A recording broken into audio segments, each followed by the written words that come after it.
బుధవారం బుధగ్రహానికి అనుకూలమైనటువంటి రోజు. బుధవారం రోజు ఆకుపచ్చని రంగు వస్త్రాలు ధరించడం మంచిది. అలాగే పెసలు ప్రధానమైనటువంటి ఆహారం. అంటే బుధవారం నాడు పెసరట్టు టిఫిన్ తింటే చాలా మంచిది.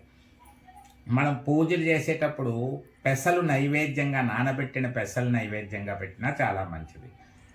అలాగే పెసరపప్పుతో చేసినటువంటి వంటకాలు కూడా, చక్కెర పొంగల్ లాంటిది నివేదన కూడా మంచిది.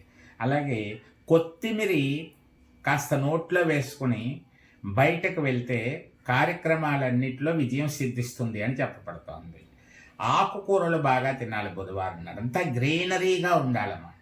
అలాగే సుగంధ ద్రవ్యాలతో కూడిన ఆహారం కూడా బుధవారం తింటే చాలా మంచిది. బుధవారం నాడు వెజిటబుల్ పలావ్ లాంటిది చేసుకుని చక్కగా తీసుకోవడం, రకరకాల మిక్స్డ్ వెజిటబుల్ కర్రీస్ అవి తీసుకోవడం, ఇవన్నీ కూడా చాలా మంచి ప్రయోజనాన్ని ఇస్తాయి. కాబట్టి బుధవారం నాడు వీటిని పాటించి శుభాలు పొందే ప్రయత్నం చేయండి.